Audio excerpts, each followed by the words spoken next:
Muy buenos días a todos y muchas gracias por acompañarnos esta mañana a discutir este tan importante tema. Mucho gusto verla acá, doña Marta. Inicialmente lo que tenemos programado son 10 minutos para una respuesta general a la pregunta que plantea este panel de pagar impuestos y la caja con dólares. Entonces, me gustaría iniciar con usted, doña Marta, que nos acompaña esta mañana.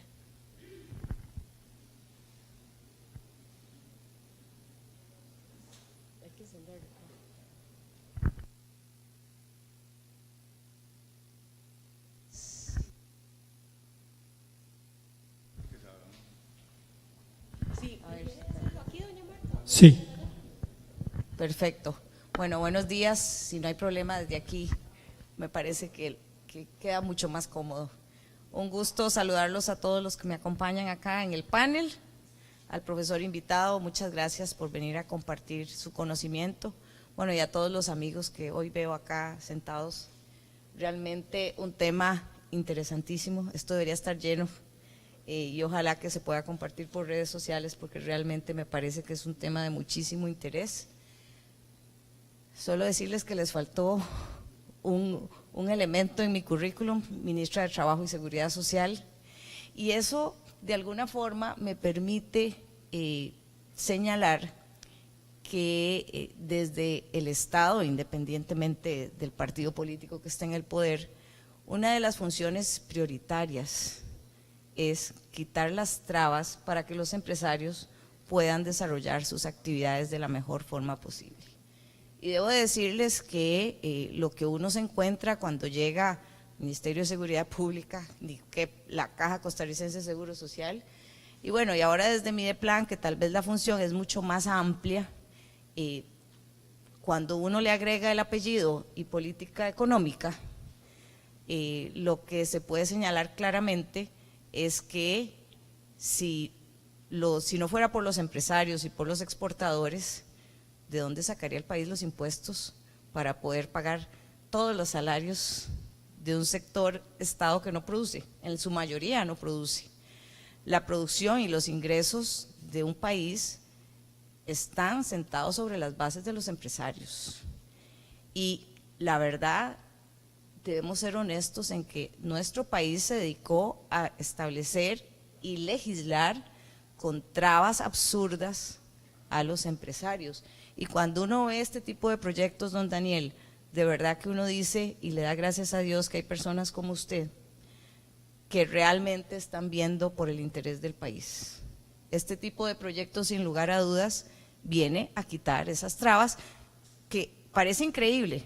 O sea, realmente si uno se pone a visualizar lo que busca este proyecto, parece increíble que tenga que ser por una ley y que no tengamos como país la agilidad interna de que soluciones para simplificar la tramitología interna requieran de una ley. Ahí es donde uno realmente se pregunta qué clase de Estado estuvimos construyendo a lo largo de 40, 50 años.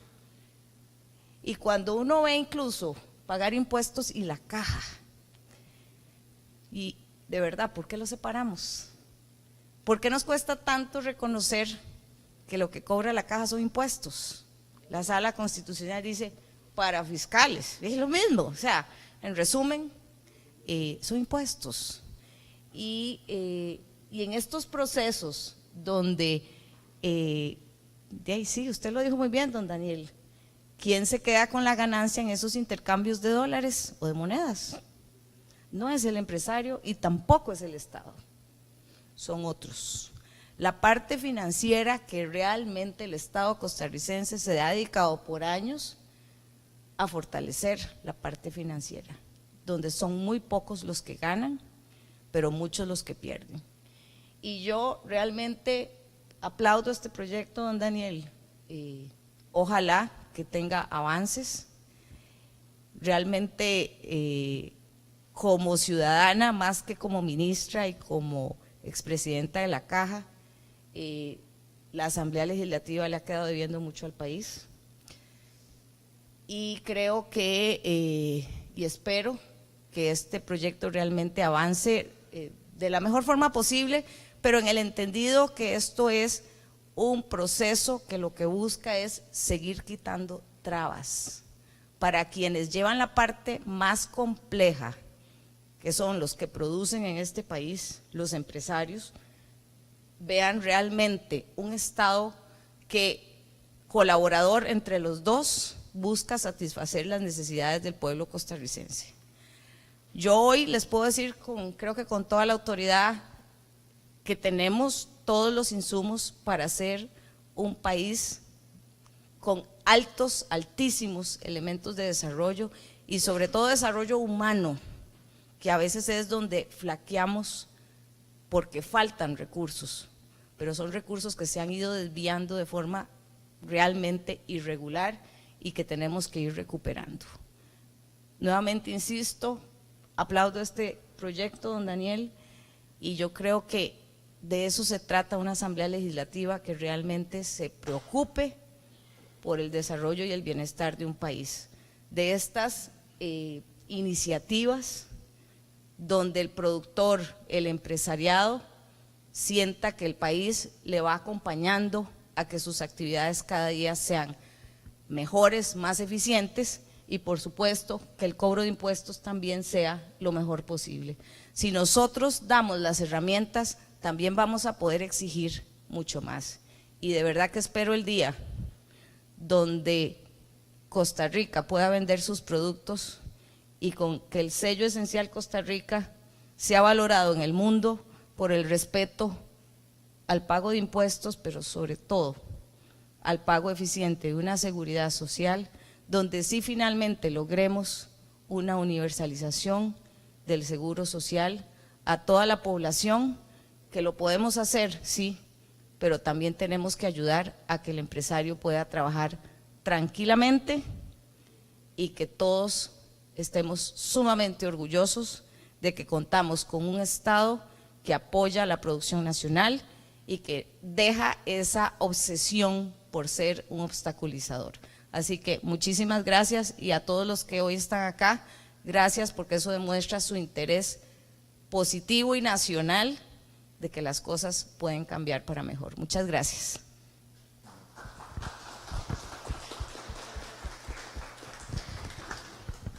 Muchas gracias, doña Marta. Como se tiene que retirar un poquito más temprano, voy a hacerle un par de preguntas específicas y tal vez devolviéndome a su rol en la caja. La caja maneja un presupuesto de más o menos el 11% del PIB de Costa Rica. Es un presupuesto muy grande y la caja compra muchos bienes y algunos servicios, empezar medicamentos, equipo médico, insumos de todo tipo, consultorías en servicios, todas pagadas en dólares. ¿A usted le parece esto una buena medida para la caja? Que tener ahí un ingreso constante de dólares al pagar los contribuyentes las cargas sociales en dólares.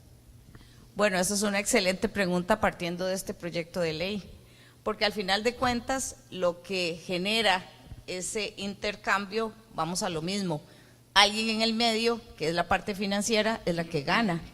Obviamente, por ejemplo, les voy a decir, los presupuestos caja, que se hacen en colones obviamente, a la hora de contratar, por ejemplo, los mega hospitales que se están construyendo, se ha ahorrado recursos a partir de ese tipo de intercambio, pero es que esa no es la finalidad de una institución de servicio público. Ahí sí nos perdemos, ¿verdad? Ya cuando empezamos a ver una institución que lo que busca es dar un buen servicio público, que no lo da por cierto, su finalidad no es generar ahorros a partir de un tipo de cambio. Su finalidad siempre debe ser facilitarle al patrono o al trabajador independiente que si genera recursos en dólares, ¿por qué no la caja podría tener una cuenta en dólares donde tenga su reserva en dólares, cuando contrata en dólares, paga en dólares?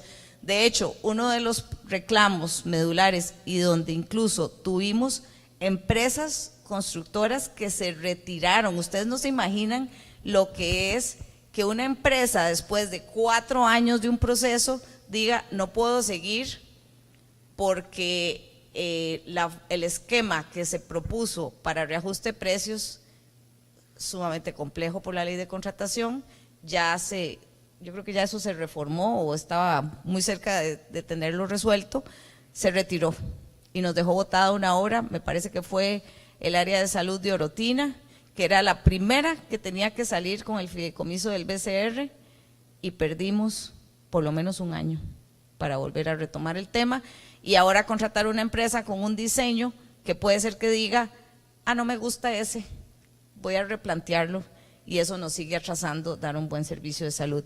Pero yo aquí, contestándote la pregunta puntual, no tendría ningún problema ninguna institución del país de tener una cuenta en dólares y una cuenta en colones, y lo que se endeuda en dólares se paga en dólares y lo de colones en colones. Creo que sería lo más adecuado y lo más justo, y dejar esa mala práctica de que alguien gane que no es el ciudadano costarricense con ese tipo de cambio.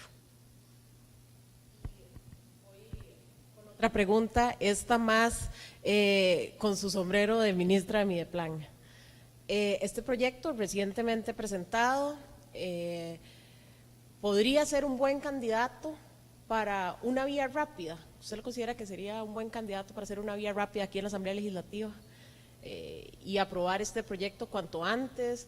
Que todos los ministerios lo analicen, los pros y los contras, si hay que mejorarlo, que envíen los criterios, etcétera, para avanzar rápidamente, tomando también como ejemplo el contexto internacional y todo lo que implicaría para Costa Rica poder hacer ese tipo de transacciones en dólares. Si yo tuviera el sombrero de diputada, probablemente sí, lo tomaría y lo declararía como un tema urgente. Pero le puedo decir que además, como ministra de Planificación, si el señor diputado lo requiriera, también podríamos gestionar, sin necesidad de una vía rápida, que Mideplan coordine todas las consultas a las diferentes instituciones, que yo creo que aquí casi que serían todas, ¿verdad? Porque todas contratan, pero con todo gusto estaríamos en la disposición de colaborar, porque a veces, y se lo digo por la caja, hay proyectos de ley que duran hasta un año en consulta, y cuando se hace la indicación expresa y se le da seguimiento, podríamos tener resultados mucho más eficientes y mucho más rápidos. Gracias. Quisiera ahora tener las palabras del señor viceministro, Rudolf Luc, una introducción de 10 minutos. Muchas gracias por estar acá esta mañana. Ok, bueno, buenos días. También muchas gracias por la invitación. Bueno, tal vez el preámbulo de esto es decir que en los últimos 40 años Costa Rica ha cambiado mucho en su enfoque con respecto a la atracción de divisas. Entonces, cuando uno ve este tipo de restricciones con respecto al uso de la moneda para algunos pagos, en este caso la caja o los impuestos, vemos que también está muy enfocado en cómo se manejaba el entorno de las divisas hace 40 años. La apertura comercial y todo este proceso que hemos tenido con relación a atracción de inversión extranjera directa, el tema del turismo, el tema inclusive de atracción de turistas o de trabajadores para trabajar en el país, ha generado un flujo importante de divisas que este riesgo que existía entre cambiar una moneda a la otra se ha reducido montones. En el caso de los impuestos, tal vez tenemos algo muy importante, la tecnología ha cambiado, en los últimos años tenemos ahí esto de Airbnb, por ejemplo, estas plataformas transfronterizas generan ingresos en dólares, se cobran en dólares y todo el esquema es en dólares, y entonces nosotros el ministerio tiene cuenta en dólares y recibe impuestos en dólares, entonces también es algo a lo que hemos estado abiertos. Sin embargo, existen limitantes, como por ejemplo con respecto a la declaración. Entonces ahí es donde uno podría ver cómo puede este tipo de proyectos mejorar el proceso de la declaración para reducir estos costos que se mencionan en el proyecto. En efecto, me parece que es algo importante de analizar. Nosotros para efectos de divisas tenemos ahora una situación muy particular. Si nos vamos 20 años atrás, la deuda externa era muy pequeña. en los últimos años ha ido aumentando el componente de deuda externa, creo que anda alrededor del 30% del total de la deuda. Pero algo importante es este incremento de la deuda externa también ha venido acaparando una reducción en los intereses que se pagan. O sea, si vamos a observar los rendimientos que pagamos por la deuda externa tienden a ser menores, o sea, deuda más barata, pero tenemos la situación de que tenemos que ir a buscar los recursos en dólares a la hora de hacerle frente a los compromisos, al servicio de intereses. Entonces, en este momento tenemos un pago de deuda externa para este primer trimestre y eso se ve este primer semestre, y esto implica ir a conseguir esos recursos. Si parte de los impuestos generados se pueden pagar en dólares y se declarar en dólares y no es necesario hacer esa conversión, eso no solo reduce los costos, sino que también reduce la intensidad con la que el ministerio tiene que ir a conseguir esos flujos al mercado. Y bueno, lo vemos, es algo que se ve con buenos ojos. Para efectos de presupuestos, si yo veo el lado de los ingresos, y para efectos de pago de impuestos y el lado de los ingresos, si bien es cierto, hay que hacer ciertas reformas legales, en el tema operativo es factible. O sea, tenemos cuenta en dólares, recibimos impuestos en dólares y más que todo está relacionado al tema de cómo se afectaría la declaración. En el lado de egresos tenemos el presupuesto es un límite, un techo de gasto, y se hace con el tipo de cambio de inicio del periodo, o sea, se hace con varios meses de antelación. Entonces ahí es donde puede generar cierta distorsión. Pero ¿qué es lo que tenemos acá? Entonces ya se genera una distorsión a nivel de el tema presupuestario y cómo se va diferenciando del flujo de caja. La caja y presupuesto van a tener una diferencia importante. Entonces no tenemos una limitante por el lado de los ingresos, pero sí hay que ver cómo se va empatando este efecto a nivel de presupuesto y flujo de caja si empezamos a recibir más recursos directamente en dólares y no los pasamos a colones. Pero entonces, ¿qué da paso a esto? Bueno, en realidad si se tiene esta situación, lo que se está viendo es que es una dolarización parcial, un efecto parcial, que es como el second best, o lo que nosotros tenemos ahorita, algo como una medida favorable en términos de costos para el ministerio, pero que en términos del presupuesto y flujo de caja puede generar un análisis un poco más interesante, o sea, ver cómo podría impactarnos este efecto a la hora de que pagamos en colones. O sea, y ya se valorarían otros aspectos de cómo puede uno ir viendo este enfoque hacia un uso más de la moneda más generalizado.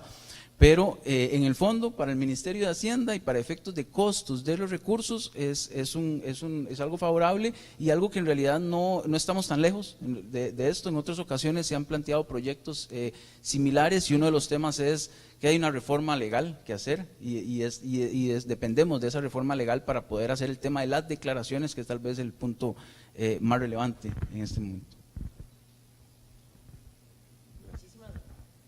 Muchísimas gracias por su explicación, y tal vez aquí para tener un poquito más claro, cuando usted habla de declaraciones, estamos hablando de todas las declaraciones que hacen los privados ante el Ministerio de Hacienda, y también el tema de los salarios, o cómo operativamente funcionaría el impuesto de renta de los salarios. Sí, también, vamos a ver, sería así,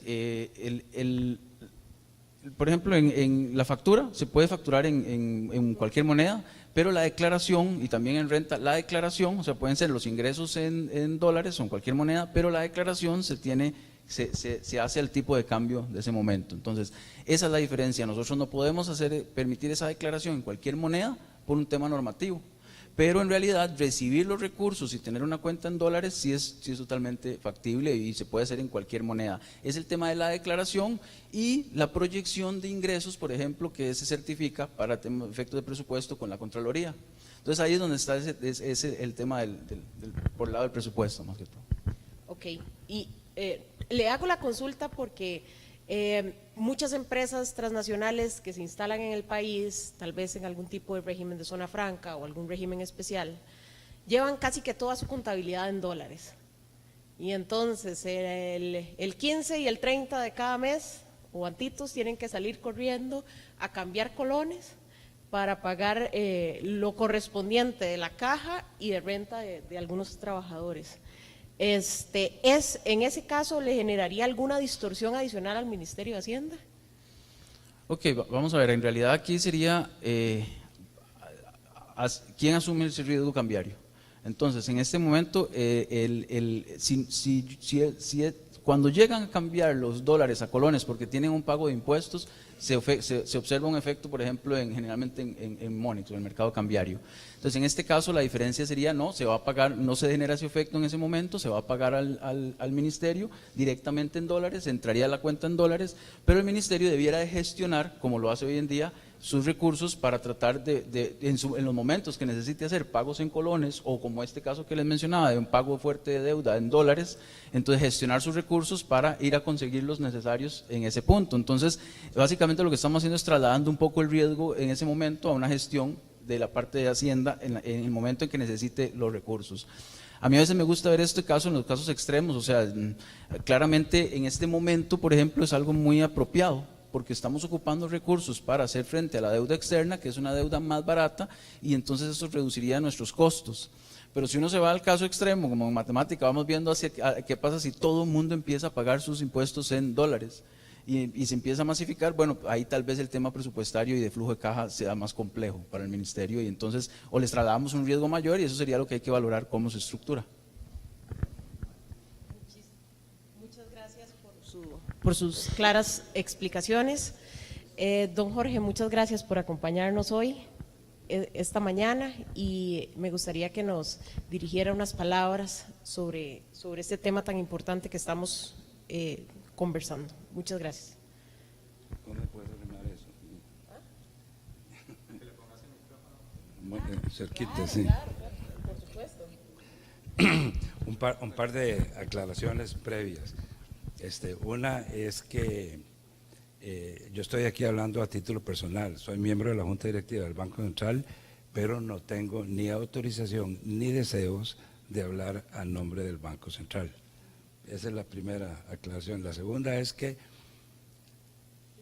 una persona que abrió la cuenta de capital hace 35 años, 34 años, y el canalla fui yo, cuando estaba presidente del Banco Central. Y es que en aquella oportunidad nosotros empezamos a flotar el tipo de cambio, una reforma importante que hicimos,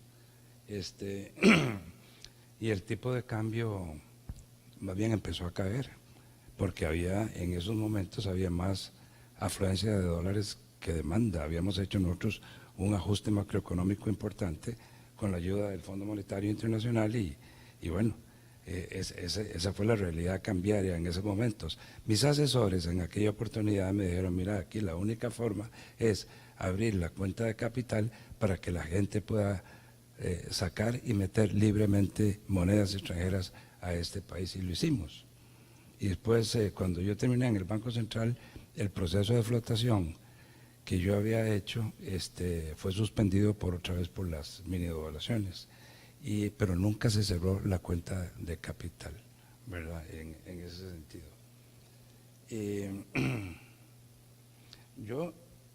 Yo tenía unas notas, son apenas unas 3 paginillas ahí, pero yo llamo esto pago de obligaciones al Estado en dólares, que el título es diferente del que le pusieron oficialmente ustedes, ¿verdad? Y quiero decir que el evento se inserta en un contexto económico del cual yo quisiera apartarme, porque la pregunta que usted nos mandó al principio a todos los demás es si este proyecto contribuiría a superar la crisis cambiaria. Entonces hay 2 elementos que hay que barajar, ¿verdad? En primer lugar, si la ayuda de este proyecto sería significativa para que lo que los exportadores quieren. ¿Qué es lo que quieren los exportadores? De que el tipo de cambio suba, para ponerlo en términos sencillos. Y en segundo lugar, ¿cómo puede esto superar la crisis cambiaria? Y ahí es donde yo no estoy de acuerdo. No estoy de acuerdo porque yo creo que el país en estos momentos no enfrenta una crisis cambiaria, ¿verdad? El régimen cambiario de flotación administrada funciona relativamente bien. Hago la aclaración de que es relativamente bien. Si hay tiempo, podemos calificar eso. Hay superávit de divisas y el tipo de cambio ha bajado, ¿verdad? Si fuera al revés, que hay superávit de divisas y el tipo de cambio sube, es que el régimen cambiario no funciona. Los mercados son así, oferta y demanda. Si hay más oferta, el precio baja, ¿verdad? Eso es así aquí y en cualquier parte del mundo, ¿verdad? Decía que el descontento de los receptores de divisas, de turismo, exportadores y otras gentes profesionales, ahorrantes también, ¿verdad? Es porque el tipo de cambio ha bajado, ¿verdad?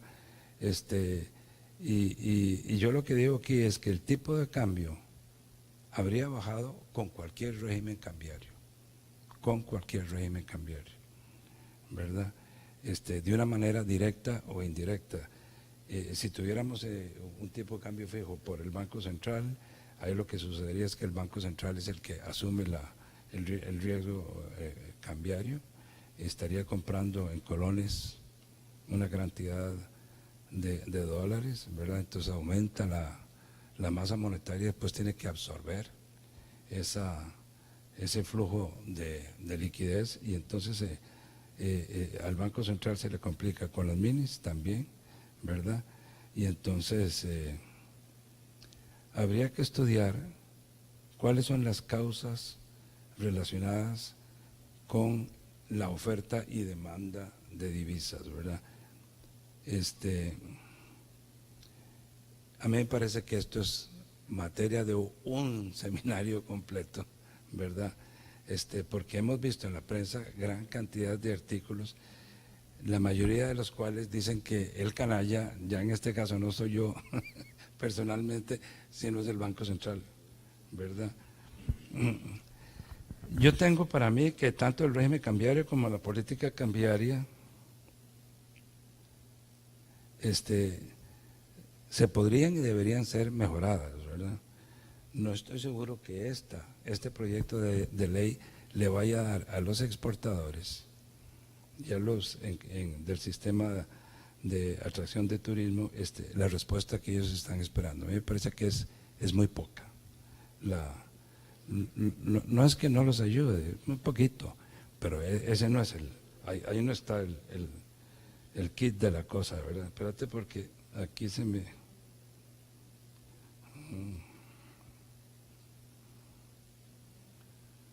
Esto aquí Vamos a ver. Sobre el proyecto en sí yo tengo algunas observaciones que ojalá les sirva para que ustedes lo puedan depurar, ¿verdad? Y yo parto de una tesis. Yo he escrito un par de libros sobre el mercado cambiario, siempre he abogado por disculpen, por la liberalización del mercado cambiario en una forma total, en una forma completa, ¿verdad? Y ese es otro tema también de otro seminario, ¿verdad?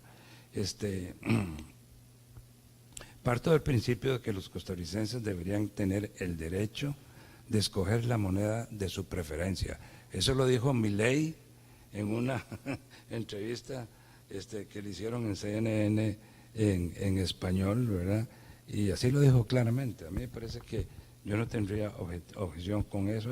La gente tiene el derecho de poder escoger cuál es la moneda de su preferencia. Sin embargo, aclaro, ¿verdad?, que en Costa Rica no hay restricciones a la compraventa de divisas, ¿verdad? No las hay. Y eso lo ha reconocido el Fondo Monetario Internacional. Ahora sí, entremos directamente al articulado de la ley, que es un articulado corto, ¿verdad? Dice que la ley es para darle poder liberatorio al dólar de los Estados Unidos de América para las transacciones con el Estado.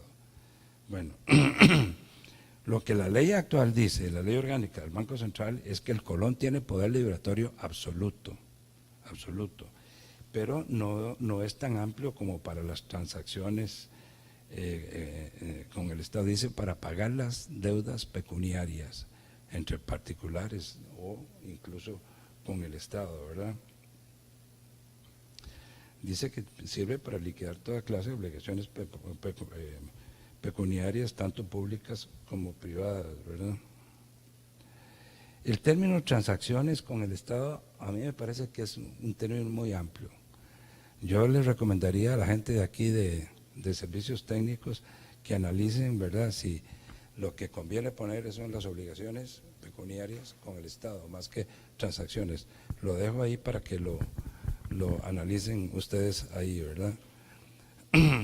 ¿Cuál es la realidad? En Costa Rica cualquiera puede contratar en dólares, el deudor tiene el derecho a pagar en colones al tipo de cambio que lo podríamos llamar oficial. El banco, la ley orgánica del Banco Central lo que habla es el tipo de cambio promedio del Banco Central en el MONEX. Eso es lo que es. ¿Qué es el MONEX? El tipo es un tipo de cambio intermedio entre el tipo de cambio de compra que tienen los bancos comerciales y las demás entidades autorizadas a participar en el mercado cambiario y el de venta. Aquí en Costa Rica es alto comparado con otras plazas comerciales más competitivas. Y entonces ahí es donde yo creo que se centra el problema de este proyecto de ley, que ese diferencial entre el tipo de cambio de compra y de venta es muy alto, se han engolosinado. A mí me parece que el ejemplo más claro es el de una casa de cambio que hay en el aeropuerto. ahí se les fue la mano, ¿verdad? Se pusieron muy golosos y entonces ahí digamos le dan duro a los turistas cuando vienen y le vuelven a dar el duro cuando se van otra vez, ¿verdad? Y entonces usted me pregunta, ¿y por qué el Banco Central no regula eso? A mí me parece que sí tiene facultades para regular este tipo de cosas, pero el Banco Central tradicionalmente ha sido muy mangancha con todo lo que hacen los bancos, en ese sentido, con las tasas de interés que cobran los bancos y con el diferencial cambiario que también cobran. No es que no lo pueda hacer, es que no lo ha querido hacer. Y tiene sus razones, ¿verdad? Eso son razones de hace muchos años, ¿verdad? Pueden en estos momentos las instituciones públicas pagar sus obligaciones, usando dólares, pagar sus obligaciones. Tienen que ir a los bancos comerciales, venderlos y después van y le pagan al Estado. Aquí el punto, Rudolf, con vos, que es una de las dudas que tengo yo, es quién asumiría el riesgo cambiario si la ley pasa y hace obligatorio que, como dice la normativa propuesta, que paguen, que calcule más bien, que establezca sus impuestos en colones y en dólares. Me surgió la duda de si el proyecto habla de que se tiene que hacerlo simultáneamente, y vos sabes que vos mismo conoces eso, es tu campo, ¿verdad? Que hay impuestos que se establecen y hay un plazo diferido ahí para el pago, ¿verdad?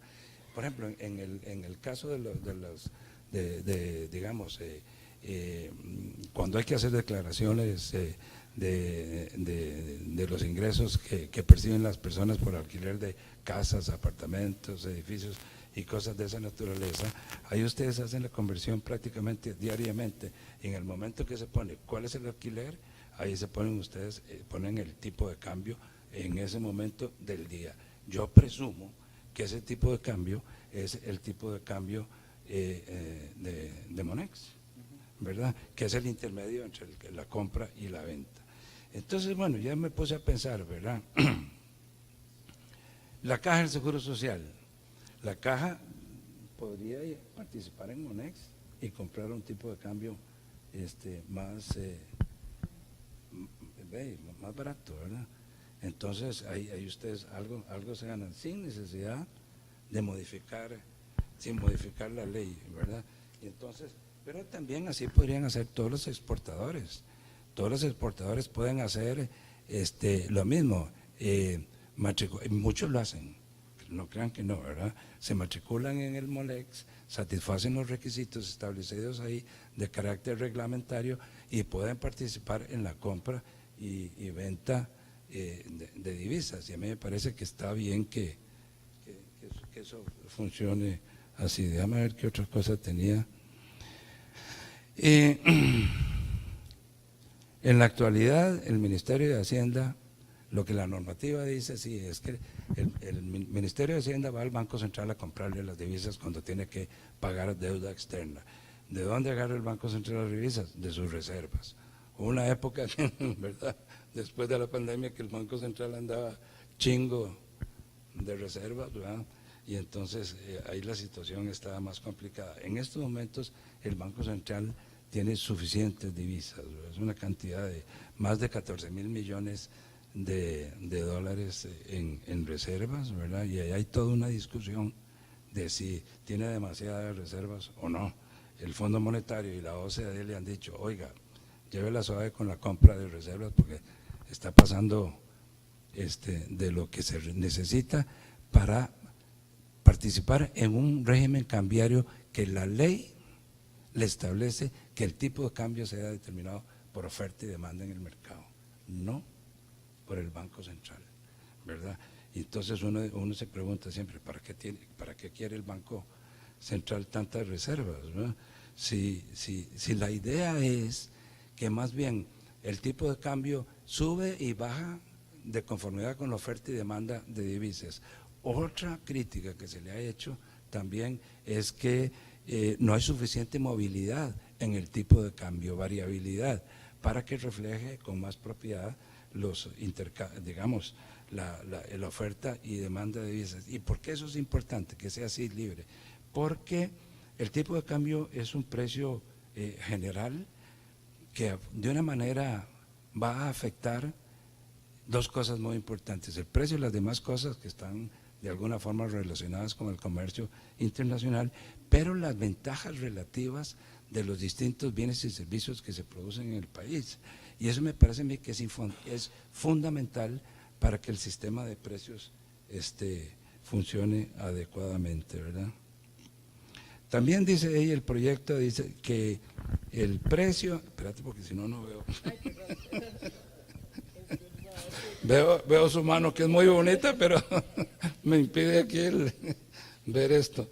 Entonces, el proyecto dice que se va a usar como conversión el tipo de cambio del Monex, ¿verdad?, de la sesión anterior.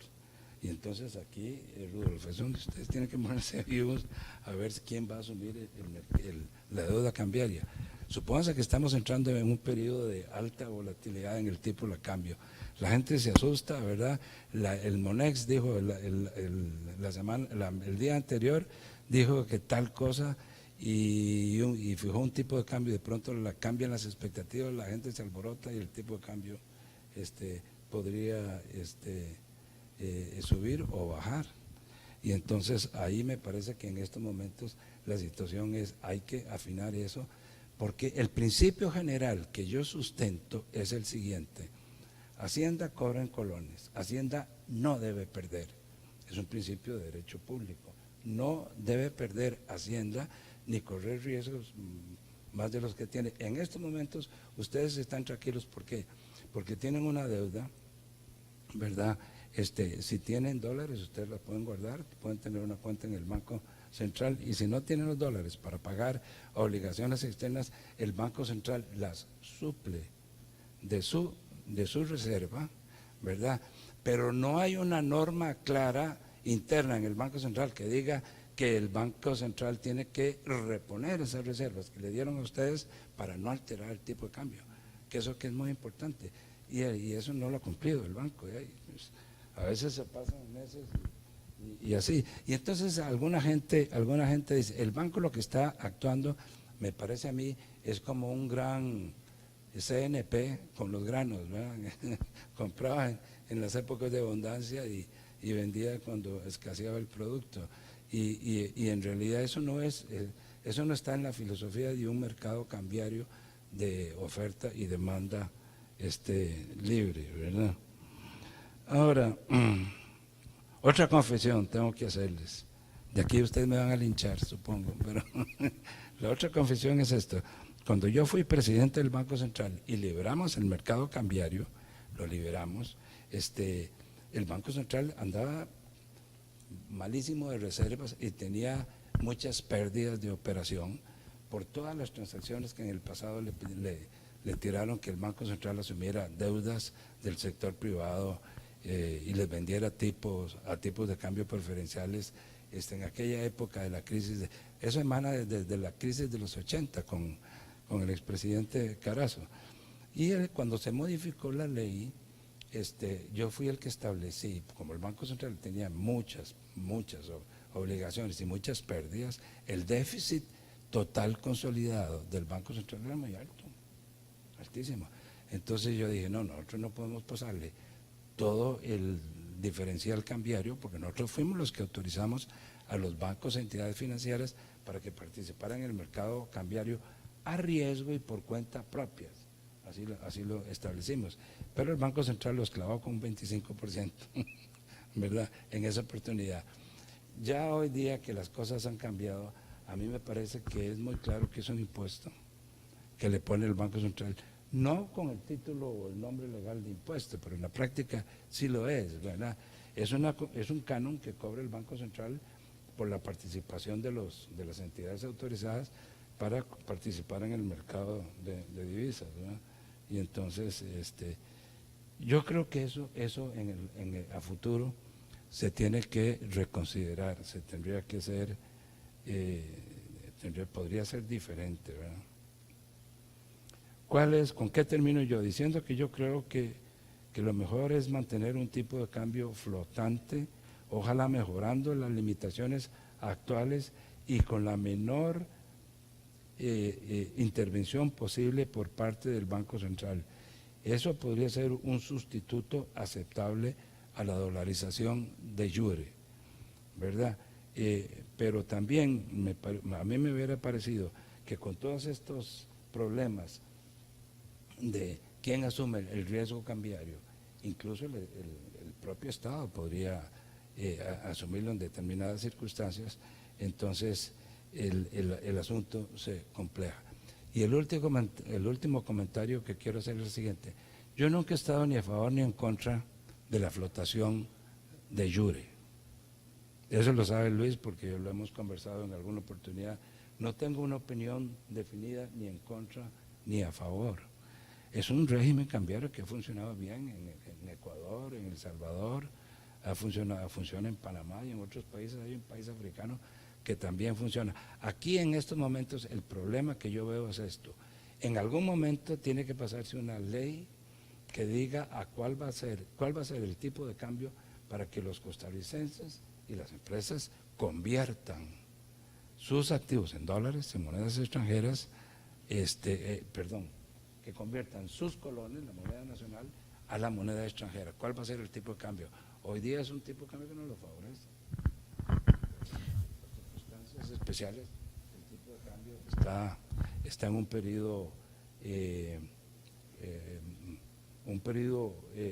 de transición hacia un nivel que es diferente del que tuvimos nosotros cuando el tipo de cambio era fijado por las mini devaluaciones, administrativamente por el Banco Central. Ahora sí. Muchas gracias, don Jorge. Y si tienen preguntas, trataré de no contestarlas. Creo que yo durante su presentación pensaba preguntarle, porque se habla de ese margen de compra y venta y de que solo los privados ganan, pero usted lo incluyó en su presentación, que no solo los privados ganan, generaría un hueco al Banco Central. Perdón, sí, yo no me quiero comprometer en ese sentido porque yo creo que ahí se está poniendo un impuesto. A mí me parece que el Banco Central eventualmente tiene que ir reduciendo este tipo de cosas, pero también el Banco Central tiene otro tipo de costos para el sector financiero privado, como son los encajes, por ejemplo, y que no los quiere bajar, ni tiene interés en hacerlo. Recuerdan que yo, y eso sí lo aclaro, yo no soy más que un miembro de la Junta Directiva que habla a título personal. Pero si ustedes quieren ir a pelear a la Junta Directiva, tienen que enfrentarse con los demás lobos, ¿verdad?, que hay ahí, ¿verdad? Sí, muchísimas gracias, don Jorge. Marta, me gustaría, ya que nos acompañó hasta este momento, algunas palabras finales para ir despidiendo el panel. Bueno, muchísimas gracias, porque sí, ya me tengo que retirar con las disculpas del caso. No, realmente don Jorge nos abre la mente de temas que se han venido generando a lo largo del tiempo y volvemos a lo mismo, ¿verdad? O sea, cada institución trata de sobrevivir buscando sus ingresos particulares. A mí me queda la duda si ese 25% fue establecido por ley o si fue impuesto. Ve, hay gente con una capacidad increíble de imponer impuestos. La Caja y el Banco Central. Formalmente no es un tributo. Sí, formalmente. Es un canon que lo puede establecer el Banco Central de acuerdo con la ley, tiene la autorización para hacerlo. Es un canon que lo hizo así. Lo que pasa es que bueno, puede ser que las cosas se puedan revisar en primer lugar, pero se dejó a los bancos privados la libertad de establecer el margen entre el tipo de cambio de compra y de venta. Y hay un margen muy alto entre las tasas pasivas y las tasas activas que cobran los bancos y entidades financieras. Y Costa Rica es un país, dicen que Costa Rica es muy caro en todo, bueno, pero en ese sentido el sistema financiero costarricense es caro. El Banco Central hace un ajuste importante, subió primero la tasa de interés, yo no estaba ahí en el Banco Central, después empezó a bajar, ya la tasa básica pasiva se igualó con la tasa de política monetaria del Banco Central, diferencia de 2 centavos, algo así, pero las tasas activas no. Los bancos comerciales siguen cobrando mucho más caro por los créditos que ellos hacen. Y a mí me parece que todo este tipo de cosas tenemos que irlas reformando. ¿En qué? En beneficio de la colectividad costarricense. Acuérdense que en materia monetaria y cambiaria yo también participo del principio de que el interés público debe satisfacerse de primero más que el interés privado. No, de verdad, yo soy del mismo grupo y yo creo que para nosotros los que somos funcionarios públicos ese siempre debe ser el norte, debe privar el interés colectivo sobre intereses de todos los demás tipos, pero de verdad muchísimas gracias por traer esos temas a la mesa. Creo que es un buen momento para abrir el análisis y don Jorge ha tocado temas que ameritan horas de estudio y de análisis. Y de verdad agradecerles muchísimo nuevamente por la invitación, por abrir el espacio para temas sumamente importantes para el país y para el sector que nos proporciona los impuestos con el que pagamos deuda, con lo que pagamos salarios y que de verdad, reitero, el Estado debe volver los ojos hacia ese sector donde podamos, sin afectar el interés público, colaborar para que su trabajo sea desarrollado de la mejor manera posible. Somos socios estratégicos y eso implica que estamos para colaborar en cualquier iniciativa que demuestre ser de beneficio para la colectividad. Así que muchísimas gracias y aprovecho para despedirme. Muchísimas gracias. No quiero que te vayas, Marta, sin agradecerte profundamente también tu presencia acá. Me parece que abrís también una perspectiva distinta de una institución tan importante como es la Caja. La Caja en términos de PIB ya nos sorprende su dato, pero en términos comparativos con el presupuesto nacional es más del 50%, ¿verdad? O sea, el presupuesto de la República es de 12.3 billones de colones para 2025 y la Caja es 6.4, si no estoy mal con los datos. O sea, es muchísimo el dinero que se maneja a través de esa institución. Este proyecto, bien nos decía, nada más un corolario tal vez acá de la primera parte, lo decía don Jorge, no pretende ser el que resuelva el tema del tipo de cambio para exportadores y turismo, pero sí pretende soltar de alguna forma una dinámica del mercado que no tiene por qué estar amarrada desde nuestra perspectiva, como los que estamos presentando el proyecto, y es que el obligado pueda atender sus obligaciones en dólares o en colones. Usted menciona un tema interesante y es a qué lo vamos a sujetar. El proyecto plantea el MONEX. y hay que cuidar que Hacienda no pierda, decía usted, me parece que lleva razón. Si en este momento podemos analizar y sujetar el tipo de cambio a otro parámetro que no sea el MONEX para proteger a Hacienda, es algo que se puede revisar en el proyecto y hacerlo de esa manera. Ni que pierda Hacienda, ni que pierda la Caja, ni que pierda el INSS en su momento, ni que pierda cualquier otra institución del Estado que reciba pagos de parte del obligado y que a su vez tenga obligaciones en dólares con instituciones internacionales o nacionales, ¿verdad? Pero eso es lo que pretende, abrir una discusión, este proyecto en este momento, para mejorar algo que no está funcionando bien en el mercado y que representa esa intermediación 400 millones de dólares, ¿verdad? Y que alguien se está dejando por nada más una acción de intercambio que no tiene sentido, porque eso va en beneficio de quienes lo están produciendo, básicamente. Muchas gracias, Marta. Muchas gracias. Muchas gracias. Y me gustaría escuchar, señor viceministro, unas palabras suyas de cierre para este bloque. Ah, bueno, muchas gracias, Marta. Sí, qué pena, aquí te estamos atrasando cada vez más, pero sí me parece importante que el señor viceministro nos dé algunas impresiones sobre lo que se ha escuchado aquí, las diferentes posiciones, que esa era la idea de este panel. Sí, bueno, sí, muy rápidamente, tal vez sí es bueno hacer este análisis del riesgo, o sea, cómo se puede valorar el riesgo que podría asumir algunos de los participantes, en este caso, si se ve al lado del ministerio o de la Caja. Y está muy enfocado en esta coyuntura que yo mencionaba del pago de la deuda, o sea, tenemos un pago importante de deuda externa, entonces es una coyuntura que amerita esos recursos adicionales, pero en un futuro, ¿cómo podría manejarse esto para que eso no genere un alto riesgo justamente al ministerio? Entonces, sí es muy factible el esquema actual porque reduce costos y mejora la eficiencia del sistema, pero también es importante ver qué mecanismo podríamos tener de válvula de escape para que no sea nosotros pagamos en colones, y el hecho de estar pagando en colones y generar ingresos en dólares podría generar una distorsión que sería bueno ver hasta qué punto, tal vez ponerlo según una regla de lo que te tenga que pagar en deuda, las próximas amortizaciones, etcétera, pero en el fondo lo que creo yo es que esto va en pro de mejorar la eficiencia, reducir costos de transacción, y la idea más bien sería ver cuáles son los elementos que tienen que hacer para que el riesgo se reduzca lo máximo posible en los participantes. Perfecto. Muchísimas gracias a todos.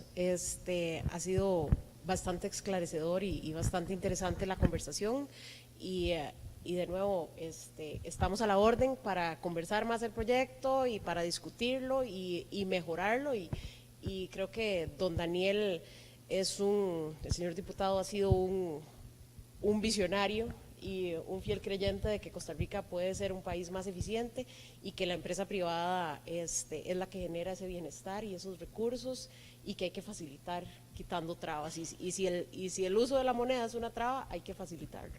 Muchas gracias, don Daniel.